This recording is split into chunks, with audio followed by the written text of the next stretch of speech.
que si Dieu vous appelle, ce n'est pas pour rester à Yopougon seulement. Mais pour que vous sortez de Yopougon, vous avez besoin de formation pour que vous compreniez le plan de Dieu. Mais très certainement qu'ils sont en train de prendre du temps, enfin le temps est relatif, hein, bien sûr, le temps qu'il faut pour former les jeunes pasteurs, après les envoyer en mission. Peut-être que c'est ce qui fait ça, pasteur. Bon, oui, mais vous pouvez prendre combien d'années? Vous pensez qu'il y en a qui... 5 années, 10 années. Il y a des fondateurs qui délibérément ne veulent pas avoir des missionnaires de peur que peut-être le pasteur qui soit... De peur, ça veut dire qu'il n'a pas la foi. Oui, ça veut dire que le pasteur qui est là-bas, il peut détenir la communauté, on ne sait jamais. Ça veut dire qu'il n'a pas la foi. C'est tout ça qui devait amener les uns et les autres à s'examiner pour voir vraiment est-ce qu'ils sont appelés de Dieu, parce que Dieu ne peut pas vous appeler en même temps que vous rendre suspicieux.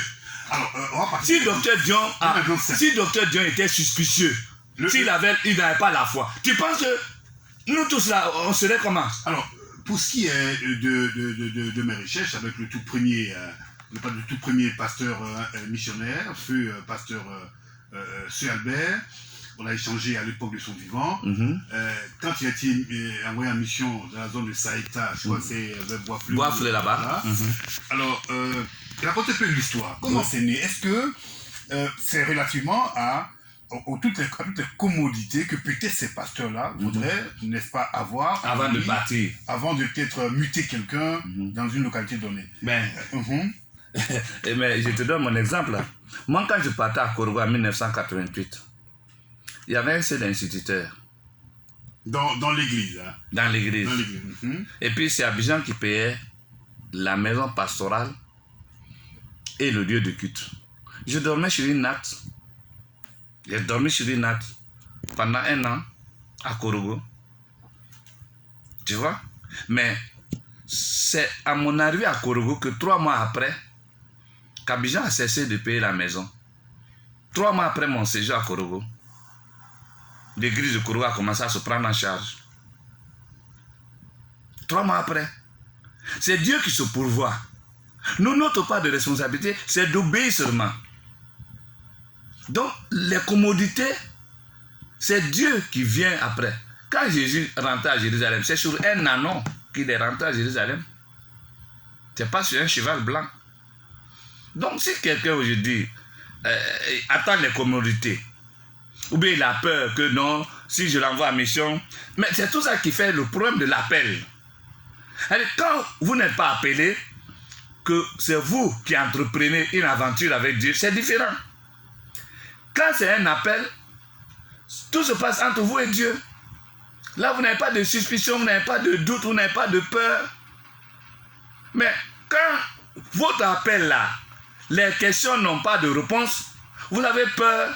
Ah, si je lui dis de prêcher, ou bien si je lui dis de faire ça, s'il connaît ça là, il y a un frère comme ça, il dit non, vraiment, si je l'apprends, il va détourner l'église. Il va partir pour créer pour lui.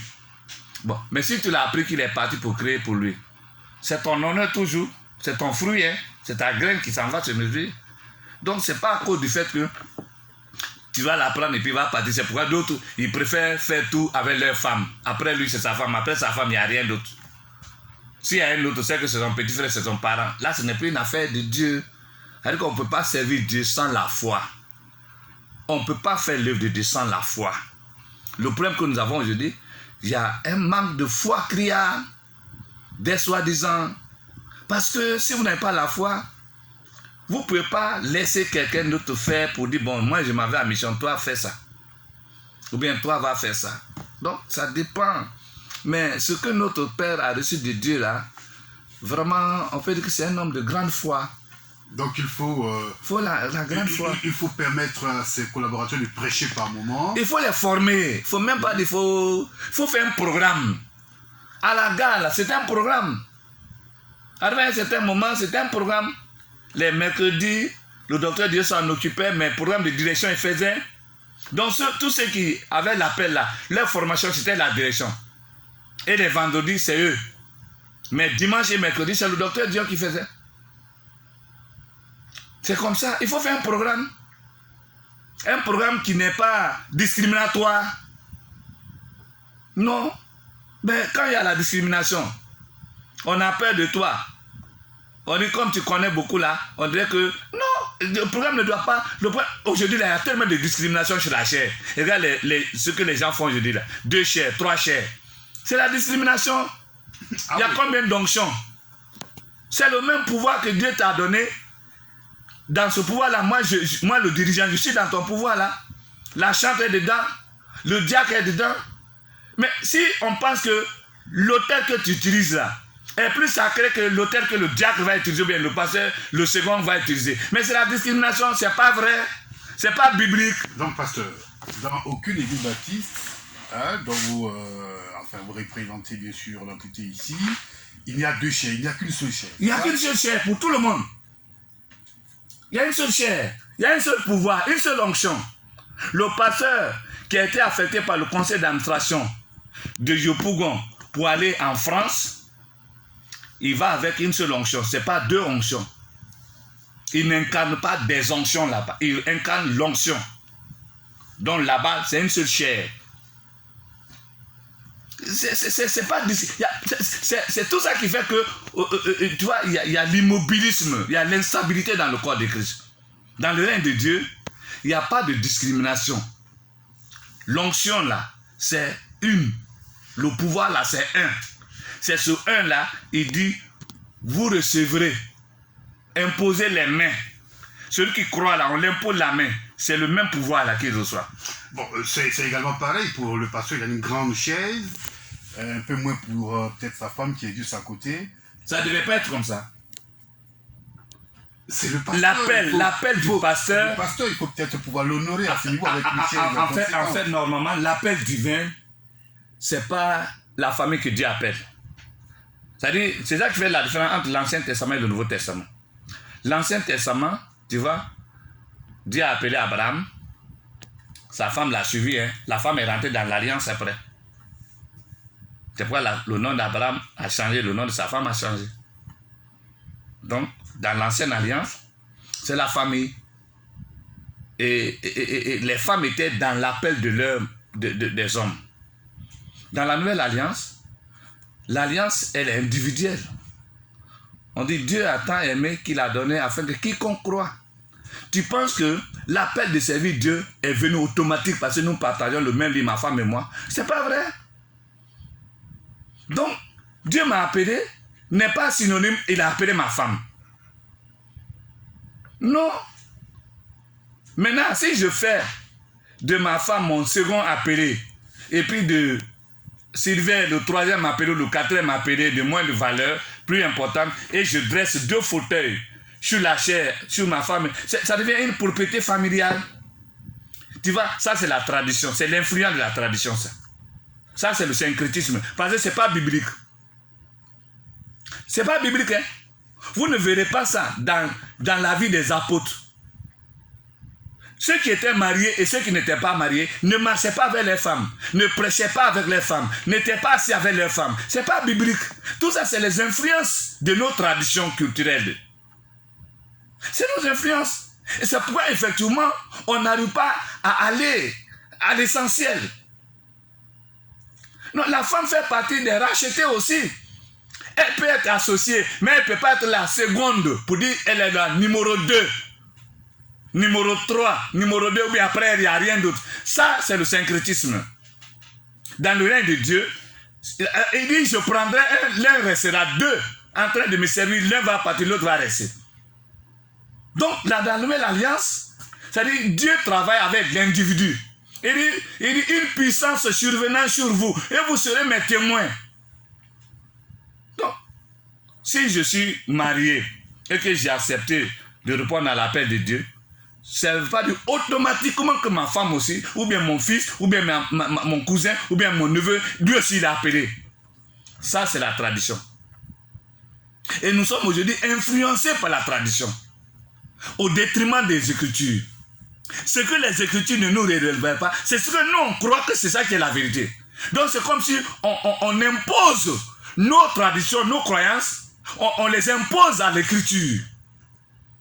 Alors que La Bible dit que c'est sola scriptura. Ce que la Bible dit là, c'est ce qui devait être le fondement de notre foi, de notre activité. Mais on impose. Mais demain, il y a beaucoup de choses qui attendent, les uns et les autres. D'accord.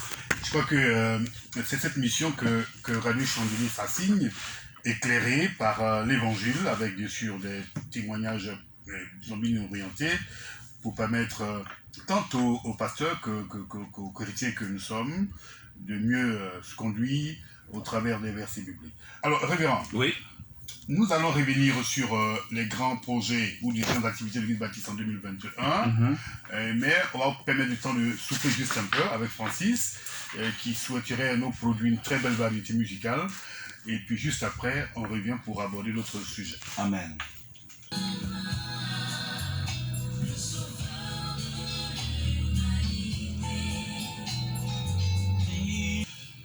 Merci à Francis pour cette transition musicale qui nous conduit à 18h01. Nous allons aborder la dernière étape de cet espace à l'eau Chandelier. Aujourd'hui, le téléphone très certainement ne sera pas ouvert. Très certainement. Pasteur, oui. Vous voulez échanger avec le public, les auditeurs? Oui, il n'y a pas de problème si tu leur donnes 30 minutes. Mais je voulais soutenir tout ce que je venais de dire dans cette première partie par un texte que je voulais le dire. Voilà l'intention dans le livre de 2 Timothée qui fait partie du livre pastoral. C'est-à-dire ça s'adresse aux appelés. C'est un livre d'éducation dans le cadre du ministère. Dans son chapitre 2, à partir du verset 1 au verset 13, il est écrit ceci. Toi donc, mon enfant, fortifie-toi dans la grâce qui est en Jésus-Christ. Et ce que tu as entendu de moi, en présence de beaucoup de témoins, confie-le à des hommes fidèles qui soient capables de l'enseigner aussi à d'autres. Souffre avec moi comme un bon soldat de Jésus-Christ. Il n'est pas de soldat qui ne s'embarrasse des affaires de la vie s'il veut plaire à celui qui l'a enrôlé. Et l'athlète n'est pas couronné s'il n'a pas combattu suivant les règles. Il faut que le laboureur travaille avant de recueillir les fruits. Comprends ce que je dis, car le Seigneur te donnera l'intelligence en toutes choses. Souviens-toi de Jésus-Christ, issu de la postérité de David, ressuscité des morts, selon mon évangile, pour lequel je souffre jusqu'à être lié comme un malfaiteur. Mais la parole de Dieu n'est pas liée. C'est pourquoi je supporte tout à cause des élus, afin qu'eux aussi obtiennent le salut qui est en Jésus-Christ avec la gloire éternelle. Cette parole est certaine. Si nous sommes morts avec lui, nous vivrons aussi avec lui. Si nous persévérons, nous régnerons aussi avec lui. Si nous le régnons, lui aussi nous régnera. Si nous sommes infidèles, il demeure fidèle, car il ne peut se régner lui-même. Donc, tout ce que je venais de dire là, pour dire que, il dit ce que tu m'avais, et c'est ce que nous, à l'équipe Bâti œuvre et mission, c'est-à-dire, on a vu comment John Robert a souffert, ses humiliations, ses persévérances. Tu vois ça, c'est ça, non, si on vit. On accepte donc tous ceux qui, du milieu de nous comme ailleurs, qui n'arrivent pas à accepter les souffrances, la persévérance. Tu vois, ça veut dire que déjà, ils sont disqualifiés. La démission, c'est une disqualification. Quand vous démissionnez, ça veut dire que vous avez régné. Vous avez régné, vous avez trahi. Démissionner là, ça veut dire trahison. Donc, je peux dire que l'œuvre de Dieu aujourd'hui est vraiment, il y a des problèmes parce qu'on n'arrive pas à se référer à la Bible. La Bible n'est plus notre miroir. Alors, bref, pour dire que moi je pense qu'on doit revenir à la Bible. On doit revenir au texte. Ce que la Bible dit là, c'est ça qui est la vérité. Ce n'est pas notre tradition. On ne peut pas imposer. Non, ce n'est pas possible. Notre tradition là, c'est le diable qui est derrière. C'est la chair. Au soir, il dira, arrière de moi, tu m'as servi dans l'iniquité. Alors, merci beaucoup pour cette première partie. Merci, pasteur Lai Mansaré, vous êtes pasteur à l'église protestante baptiste Révolution Internationale. Vous êtes en charge des religions et traditions. Vous êtes un pasteur de plus d'une trentaine d'années de ministère. C'est véritablement un homme d'expérience que nous avons avec vous depuis 1 heure. Nous courons jusqu'à 19h. Merci. Alors, la seconde étape va nous permettre d'échanger un tout petit peu sur les activités de l'Église baptiste de 2021 et puis la perspective avec l'année 2022 baptisée année des béatitudes. Alors, si le temps nous le permet, évidemment, avec votre accord, nous aurons le téléphone puisque c'est une émission ouverte au grand public. Le téléphone, voilà, c'est une émission interactive. Alors, 2021, l'Église baptiste a toujours respecté sa tradition, qui est un peu comme une entrée spirituelle pour elle, la pastorale, qui a lieu tous les mois de février de chaque année. 2021, alors cette pastorale également a eu lieu. Et quels sont les grands enjeux et les grands enseignements qu'on peut en tirer, pasteur? Merci beaucoup. Et comme tu l'as dit, effectivement, les grands événements de l'année 2021, je peux dire qu'on a d'abord la pastorale qui est suivie de l'Assemblée générale. L'année dernière, elle a eu lieu du 9 au 13 février 2021. Ici, c'était à l'auditorium de l'église centrale. Et c'était autour du grand thème sur le partage.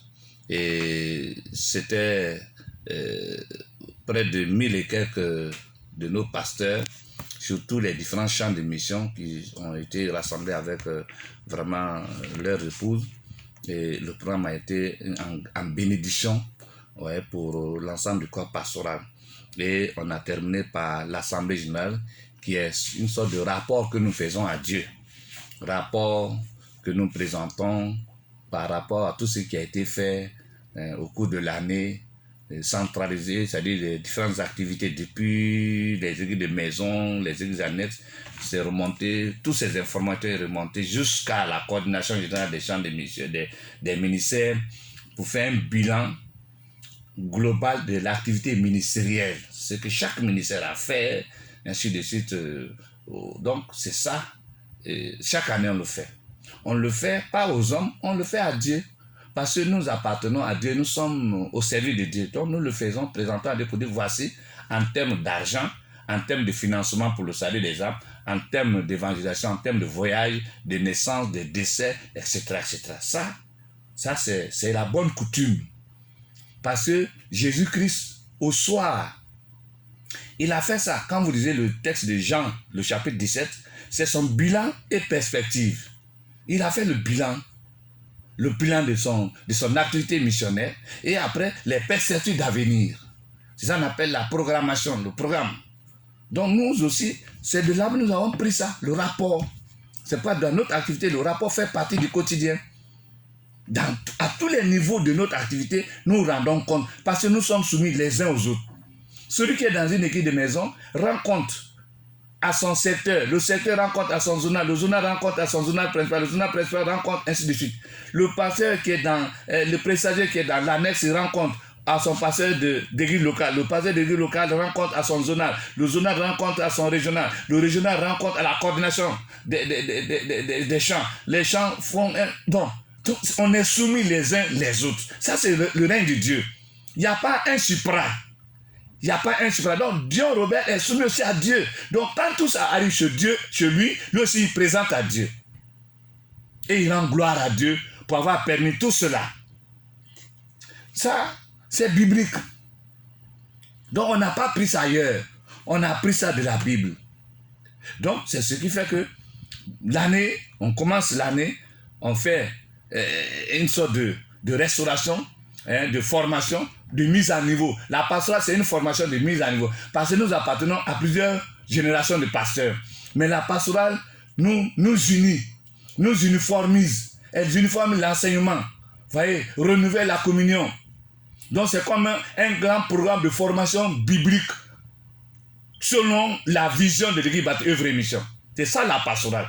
Donc c'est un enseignement fondamental de mise à niveau, on peut même dire de recyclage.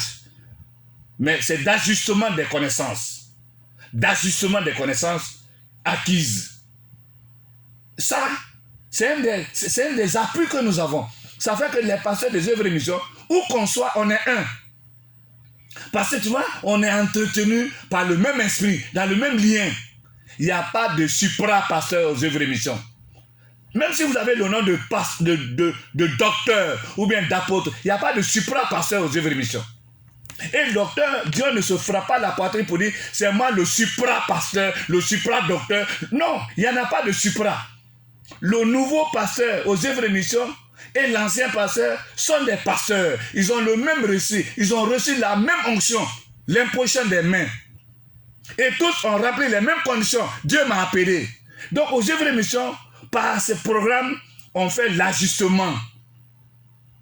Donc, on se connaît et on se respecte, on s'honore. L'ancien est honoré. L'ancien aussi honore le nouveau. Il dit pas, oh, toi tu es sorti hier là, oh tu fais quoi, tu connais quoi? Non. C'est pas le nouveau prêche. On lui donne l'occasion de prêcher. Regardez par exemple la foi là, en action. Vous avez des pasteurs de 1 an, de 2 ans, de 3 ans déjà. Mais on ne dit pas, mais lui là il a quoi? Il a quoi? Non, c'est ce que l'autre a reçu qu'il a.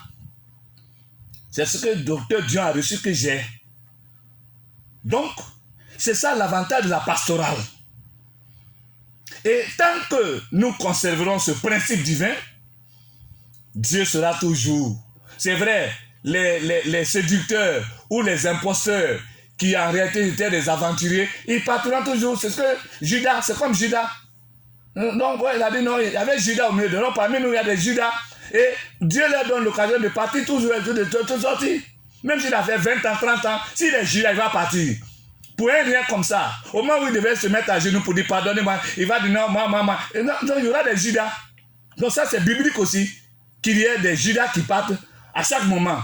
Mais ça n'empêche pas le règne de Dieu d'avancer. Donc, chaque année, la pastorale est là. Voilà, ça réalise de grands buts. Et ça donne la joie. On fait une semaine, vraiment c'est formidable. Et cette année, ce sera à Yamoussoukro. Alors, le deuxième grand événement, ou le troisième grand événement, parce que la pastorale et puis l'assemblée générale, ça se suit. Oui. Le deuxième grand événement, vous voyez, général, c'est la Siamel. Voilà un autre événement qui a des grands impacts positifs. La Siamel. Conférence internationale.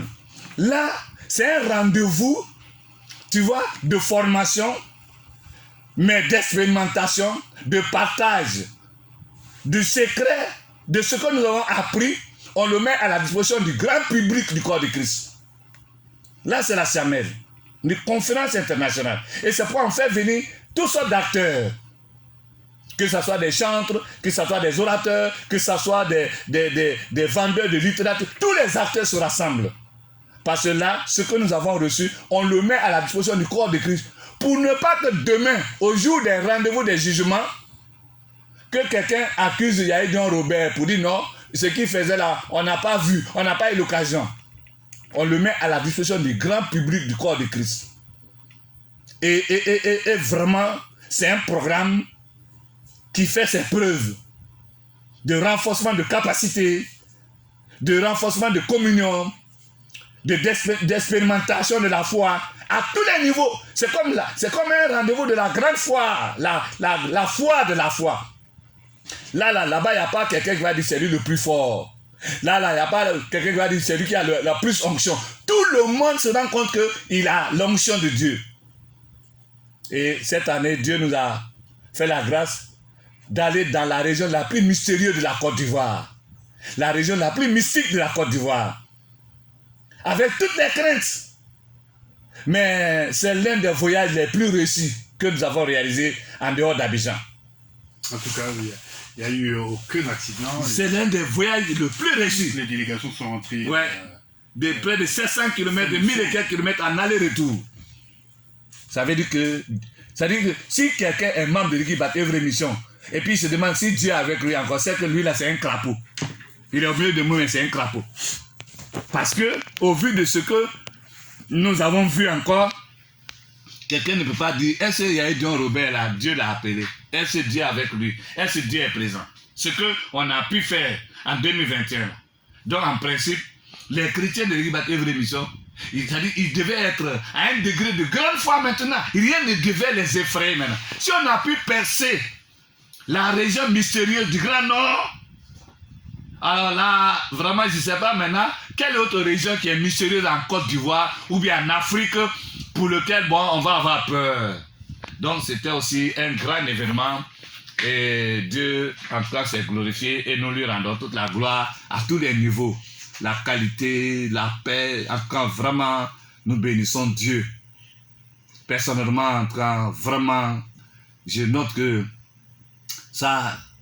Je ne pensais pas que j'allais pouvoir coordonner la chair, tout ça là. Mais Dieu a solidifié mes membres, mes muscles, tout ça là. Mais ça, c'est formidable. Donc voilà le deuxième. Ça, il y a eu beaucoup d'activités, Oui. malgré le coronavirus. Mais les deux faits là ont été à la gloire de Dieu. Donc pour vous, les autres communautés doivent pouvoir s'en inspirer. Ils doivent apprendre beaucoup de choses. Une activité principalement axée sur la vie pastorale. Ouais. Et puis une autre un peu plus ouverte sur l'ensemble de l'Église. Oui, pour que le témoignage du corps de Christ soit rendu public. On ne doit pas rester caché, travailler seulement 12 mois, on ne voit pas. Non, il faut rendre le témoignage public. Il faut partager avec les autres. Ça, demain là, le jugement là, d'autres seront jugés. Ils vont dire, ah bon, vous là, je vous ai donné un modèle, je vous ai montré un modèle public. Qu'as-tu fait? Ah, ce ne serait pas... Bon, d'autres par manque d'orgueil, manque d'humilité. Non, il faut apprendre, il faut s'abaisser pour apprendre. Venez apprendre. Humiliez-vous. Chers frères, appelés de Dieu, venez. Ne vous contentez pas des noms que vous portez déjà. Prophète là, ça ne veut rien dire déjà. Bishop. Mais il faut apprendre le travail concrètement auprès de quelqu'un qui a fait déjà les preuves. Quelqu'un qui a approuvé déjà. Quand l'Éternel approuve les voies d'un homme, Dieu a approuvé les voies de Gideon Robert. 45 années de ministère pastoral, plein. Plein. Complet. Glorifié. Toi, tu ne veux pas venir auprès pour apprendre. Tu ne veux pas t'humilier. Parce que tu connais chasser des démons. Tu penses que l'œuvre de Dieu consiste à chasser des démons seulement, ou bien à chanter, ou bien à évangéliser, ou bien à l'éloquence. Ça ne suffit pas. Viens t'apprendre. Viens te compléter. C'est avantageux. Donc, vraiment, merci. Voilà ce que je pourrais dire. Alors, il y a aussi, au cours de cette année 2021, un appel incessant pour ainsi dire, de prise de conscience, que vous n'avez de cesse d'interpeller le corps de Christ à ce niveau. Oui. C'est relativement aux fêtes chrétiennes. Oui. En fait, chrétienne, ça a été un nouveau combat et ça se poursuit. Je ne sais pas si vous gagnerez, pour ainsi dire, mais c'était un combat de longue haleine. Oui. Mais les lignes bougent tout de même, il faut pouvoir le dire, les lignes bougent en termes de compréhension, d'approche vis-à-vis de ces fêtes-là. Oui. Alors, vous ne cessez d'interpeller le corps de Christ sur les différentes fêtes chrétiennes, celles qui sont bibliques et celles qui ne sont pas bibliques. Oui. D'abord, en général, pourquoi avoir accepté de vous mettre dans ce postulat de vouloir être un peu comme un petit instrument d'alerte sur ces fêtes, pasteur? Bon, mais je crois que tu as une partie déjà de la réponse. À partir du moment où Dieu a permis que ce ministère chargé des religions et des traditions soit institué comme un ministère, après 10 années d'enseignement dans ces matières, je pense que c'est l'aboutissement certainement de la prière que Dieu a voulu. Donc, ce ministère existe là comme pour sonner l'alerte. Tu vois, c'est dans ces cours, dans les préparatifs des cours là que j'ai écrit le livre sur Noël. J'ai écrit le livre sur la fête de Toussaint. J'ai écrit le livre sur la Pentecôte. J'ai écrit le livre sur la Pâque. J'ai écrit le livre sur la Tabaski. Ces grandes fêtes là. C'est dans les préparatifs de mes cours là. Et certains disent que non. Quand je dis non, c'est ça qu'on appelle chercher. Mais le mot chercher là, certains pensent que non. Non, mais si vous ne connaissez pas la Bible, mais moi je suis parti en Israël quand? Avant là, je suis allé en Europe, mais d'où m'est venu d'écrire sur le climat européen, d'écrire sur, comment on appelle Noël, comme une fête. C'est biblique. je suis un chercheur de la Bible, parce que la Bible est pour moi la grande bibliothèque. Et elle me suffit largement. Je n'ai pas besoin de la bibliothèque de Cocody, ni de Sorbonne, ni même de Jérusalem. Ma Bible me suffit à moi. Lui, ce que j'ai là, ça me suffit à moi. Certainement, Dieu m'a fait la grâce de la connaître. Donc, je suis un chercheur biblique. Toutes mes recherches là sont dans la Bible. Tous mes livres là, c'est dans la Bible que j'ai pas. Et tant que mon souffle sera encore maintenu, je continuerai à faire des recherches dans la Bible pour mettre à la disposition du corps de Christ. Donc, il y a des fêtes. Malgré la christianisation de l'Europe, tu vois, nous devons savoir que sur le calendrier universel de Grégoire, ce calendrier de Grégoire qui a été rendu universel, et ça encore ça s'explique. On doit être en mesure de l'expliquer. Parce que certains disent que mais ce calendrier-là, il y a quelqu'un qui est venu me voir. Il voulait voir le docteur Dion. Pourquoi on ne peut pas... Donc, je dis, mais le calendrier de Grégoire, là, les Occidentaux, là, l'avantage qu'ils ont, c'est que eux, Dieu leur a fait la grâce, Dieu leur a fait la grâce de traduire le livre sacré des Hébreux dans leur langue. Avant la naissance de Jésus-Christ, la Torah a été traduite en hébreu, en grec, du grec en latin. Et ils ont vulgarisé, donc ils ont maîtrisé l'écriture. Donc, partant de là, toutes les réformes qu'ils ont fait, ils ont inséré et le vrai et le faux dans le calendrier universel.